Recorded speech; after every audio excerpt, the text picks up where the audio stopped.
L-erba' ġie mħabbar li f'Malta nstabu 3 każijiet ta' varjant tal-COVID-19 li kien instab fir-Renju Unit.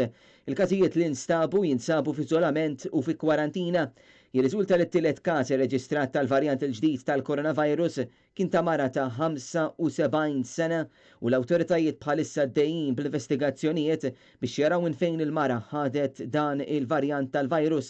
Iż-żewġ każijiet l-oħra huma barranin li kienu ġew mir-Renju Unit fit-19 ta' Diċembru. Intant ġie mħabbar ukoll li fil-Gżejjer Maltin kien fatalità oħra b'kaġun tal-COVID-19 biex issa in-numru ta' vittmi tal-imxija tela għal 216.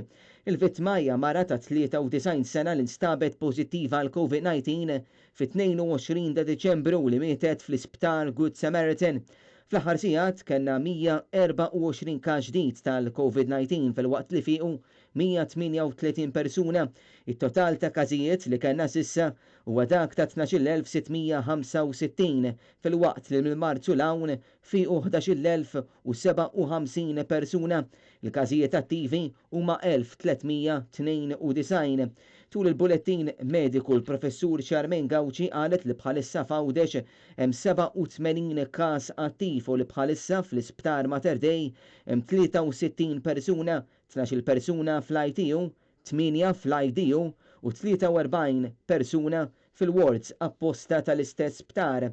Hija fost l-oħrajn tat ukoll id-dettalji tal-aktar etajiet li nstabu pożittivi mill-aħħar bulettin mediku l-hawn li kienu bejn il-25 u l-34 sena. Jekk inqabblu din il-ġimgħa mal-ġimgħa ta' qabel rajna li kien hemm żieda din il-ġimgħa fil-każijiet meta mqabbla mal-ġimgħa ta' qabel u ż-żieda fil-każijiet kienet kważi fl-etajiet kollha, però kienet ħafna iktar f'dok l-etajiet bejn 25 u 43 sena. Allura l-appelli tagħna hija li nibqgħu għaddejjin bil-miżuri. Intant il-professur Charmaine Gawci ħabbret ukoll li fl-aħħar jiem kien hemm każijiet li ġew pożittivi tul attività soċjali u qalet li 8 każijiet ta' anzjani instabu pożittivi għall-imxija wara li attendew attività ta' tombla.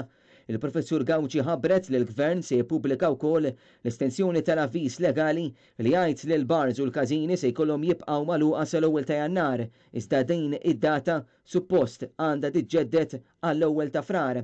Intant hija mill-ġdid appellat biex f'dan iż-żmien ta' festi ma jsirux festini u gatherings speċjalment f'lejlet l-ewwel tas-sena. Importanti ħafna li nerġa' nappella lil pubbliku li għandna x-xenarju fejn għad għandna trasmissjoni fil-komunità, nafu kif nikkontrollawha l huwa b'responsabbiltà nappella lil pubbliku bħalissa mhuwiex żmien li nagħmlu l-parties. James Aronellu, Net News.